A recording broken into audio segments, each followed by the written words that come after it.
Good evening everyone, कैसे हैं आप सब? होप सभी मजे में होंगे। तो आज मैं बात एज ग्रुप 10 से 15 की बात करूंगी।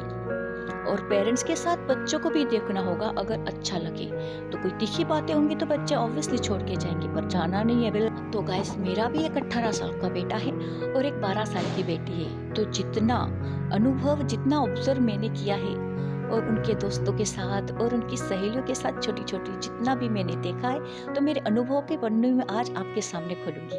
मैंने एक दिन यूट्यूब स्टूडियो में जाके देखा, तो मेरे जो व्यूअर्स है ना, जो मुझे देखते हैं रोज, उनमें से एज ग्रुप 18 से लेके 40 तक के ज्यादा है। पर क्या लगता है वही लोग देखते होंगे? बिल्कुल नहीं। आजकल दादा हो तो दादा का मोबाइल छीन लेते हैं बच्चे।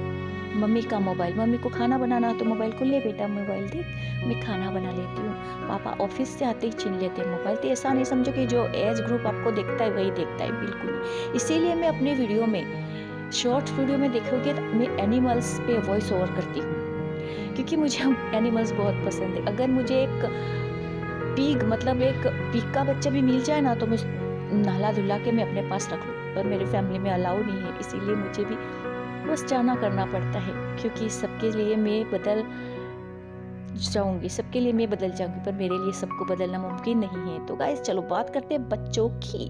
10 से 15 साल के बच्चे जिद्दी जिद्दी होते हैं ना, बहुत ज्यादा जिद्दी, अकड़ू, इतने अकड़ू कि मतलब बस उनको ऐसा लगता है कि बस हम ही बड़े हैं। और जैसे मम्मी गाना गाती है तो बोलती है मम्मी चुप करो, और उनके गाने हम कॉपी भी नहीं कर सकते। होता है ना मम्मी आपके साथ ऐसा? तो बताइएगा। ती और हठी होते हैं, उनको ना जल्दी प्रभाव पड़ता है, और उनकी जिज्ञासा मतलब टॉप लेवल पे होती है। उन जिज्ञासा के लिए हमें ना, हम ही कुछ प्रेरित कर सकते हैं अच्छी जिज्ञासिक लोगों को दिखा के। जैसे आजकल तो वो रील्स देखते हैं तो उनको ना पूरे के पूरे सॉन्ग याद आते हैं। जो हम गाते हैं तो पीछे वो पूरा सॉन्ग सुना देती है। मेरे घर में भी एक छोटी बेटी है, तो वो भी जैसे मैं कुछ गाती हूँ तो वो पूरा गा लेती है, क्योंकि पूरे दिन मोबाइल पे रहती है। और मैं कुछ वीडियोस देखती हूँ कि मोबाइल को यूज़ करने से बच्चे कुछ डिप्रेशन में जा सकते हैं। मैंने तो देखा नहीं, पर देखते ही डर जाते, क्योंकि बच्चे हमारे छोटे हैं। इस एज के बच्चे पे प्रभाव जल्दी पड़ता है, किसी का भी। और आजकल तो पूरे हाथ में पूरी दुनिया रहती है। जैसे भी धीरू भाई अंबानी ने, उनका सपना था कि कर लो दुनिया मुट्ठी में, तो उन्होंने कर ली है। तो हमारे बच्चों के हाथ में पूरी दुनिया आ गई है। तो अभी इसी एज में उनको बहुत कुछ पता चलता है, 10 से 15 साल की एज में। तो वो बहुत प्रभाव से वो बहुत कुछ सीखते भी हैं, और अच्छा और बुरा दोनों ही संगति में वो पढ़ सकते हैं। इसके लिए माँ बाप को थोड़ा सा अपना समय उनको देना चाहिए। इस जनरेशन में बच्चों को एक खुला आसमान चाहिए, और उस आसमान में जैसी आज़ादी है वैसी चाहिए। उन्हें फड़फड़ाते पंखे निकालना चाहते हैं, पर उन्हें पता नहीं है कि उड़ना कहाँ है और उड़ना कैसे है। उन्हें एक बहुत बड़ा स्टेज चाहिए, और उन्हें पता नहीं है कि परफॉर्म क्या करना है, क्योंकि ये उन पे एक प्रभाव है जो हमारे ये मॉडर्न ज़माने का है ना, वही। तो उन्हें थोड़ा हमें एजुकेट करना चाहिए, जो हमारी संस्कृति और हमारे कुछ भी हमारे संस्कारों से लिपटी हुई कुछ हमारी बातें, वो उन्हें हमेशा कहनी चाहिए। सो बच्चों को ना हमें हमेशा हमेशा अपने पास कुछ न कुछ, जब वो अपने पास आ जाए तब हमारा मोबाइल छोड़ देना चाहिए। और कोई भी धर्म को लेके नहीं कहती। आप मुस्लिम हो तो आपकी कोई इबादत की बुक हो वो पढ़ाओ, आप क्रिश्चियन हो तो आप भी कोई बाइबल की बुक पढ़ाओ, आप सिख हो तो आप भी कुछ पढ़ाओ, और हम हिंदू है तो हम हिंदू, कुछ संस्कार तो हमारी बुक्स में है ही। पर हमें हमारे बच्चों को दिखाने चाहिए कि हाँ, आपको ना ऐसा करना है बेटा। देखो, ये हमारे बुक्स में कभी भी कुछ गलत नहीं आता है, क्योंकि वो महान लोग लिख के गए हैं। ये महान लोग लिख के गए हैं, वो चीज़ें हमेशा उनके लिए उद्देश्यकारी होंगी। पर हमें उन्हें बिठा के समझाना चाहिए। बस हम भी रील्स देखते हैं तो एक दूसरा भी मोबाइल रखते, वो मेरा मोबाइल छीन लेगा तो फिर मैं क्या करती हूँ, उसको छोटा सा मोबाइल पकड़ा देते। और आजकल के बच्चे स्मार्ट है, उनको स्वाइप अप करना आता है, और नेटवर्क नहीं होता है ऐसे ही मोबाइल देखे तो वो नहीं यूज़ करेंगे, और फिर उनको हमारा डाटा देना पड़ता है, और वाईफाई हो तो उनको कनेक्ट करके देना पड़ता है। तो गाइस, अपने बच्चे का भविष्य अपने साथ है, अपने पास है, तो उन्हें ना बिखरने मत दो। वो बहुत बड़े योद्धा बन सकते हैं, क्योंकि उनमें जिज्ञासा वृत्ति बहुत होती है। वो आप ऐसा उनको नॉलेज दोगे ना, तो वो आज बहुत बड़ा इंसान होके उभर मांगे। बहुत बड़े उभर आएंगे। तो आप गाइस आपके बच्चे के सामने पूरे दिन ऐसा नहीं कहती हूँ कि आप उनको टकोर करो कि आप बस धर्म ज्ञान ही दिया करो।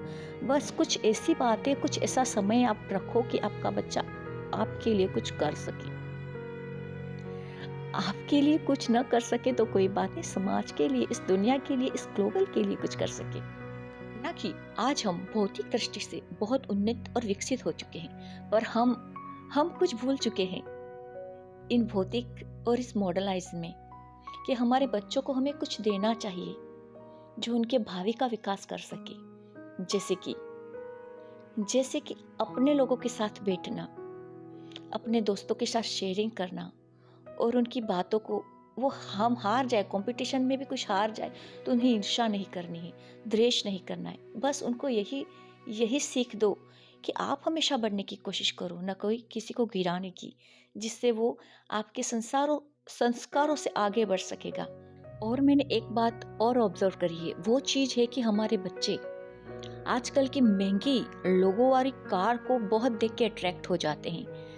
बताना, सच बताना, कोई मम्मी ये लास्ट तक कितना मोबाइल मेरा ये वीडियो देखा है तो प्लीज़ बताइएगा कि आप कहीं जाते हो तो आपका बच्चा पहला ही प्रभाव उनको जल्दी से आकर्षित करती है कार चमचमाती, और वो भी बड़े बड़े लोगों वाली। क्योंकि ये इस जमाने का इस मोबाइल से होता है कि ये कार ऐसी है, ये कार वैसी है, और उनको बहुत सारे सिस्टम भी पता होते हैं। तो उन्हें थोड़ी सिंप्लिसिटी, सादाई जीना भी सिखाइए, क्योंकि ये कार तो सिर्फ चमचमाती है, ये सिर्फ लोगो है, और ये लोगो वाले लोग बहुत बड़े हो गए हैं, और हम इस लोगो को खरीद के क्या करेंगे? कुछ भी नहीं ना, सिर्फ लोगो ही है ये। बस हमें एक कार चाहिए जो रोड सेफ्टी हो और जो हमें अफोर्ड कर सके, हम इससे ज़्यादा कुछ नहीं चाहिए, हमारे डेस्टिनेशन पे ला के खड़ा कर दे हमें। तो बच्चों को ऐसी सीख दो, फिर उस टाइम आपको भी रिएक्ट नहीं करना उस कार को देख के। आपने देखा होगा आपके बच्चों के साथ कि आपका बच्चा जब किसी के पास आईफोन होता है तो भी प्रभावित हो जाता है। Wow iPhone 14, wow iPhone 15, oh wow. और बच्चे का wow Audi, oh wow Mercedes, oh wow ये बुगाटी, ये क्या क्या कार। पर बच्चों को सिखाओ सिंप्लिसिटी, जिससे वो आगे बढ़ के कर्जे में डूब जाए, आगे बढ़ के अपने फ्यूचर को सिक्योर करे, और वो इतनी बड़ी चीज़ें खरीदने के लिए कहीं गुनहगार न बन जाए। इसीलिए उसको सिंप्लिसिटी सिखाओ, जितना बने उतना। गाइस मेरी बात इतनी थी। अब मैं 15 से 20 साल के बच्चों की बातें बताऊंगी, जो मैंने ऑब्जर्व किया है, जो मैंने स्टडी की है, जितना मैंने सीखा है अपने सराउंडिंग, वो सब शेयर करूंगी आपके साथ। अब तो बात थी 10 और 15 के बीच की।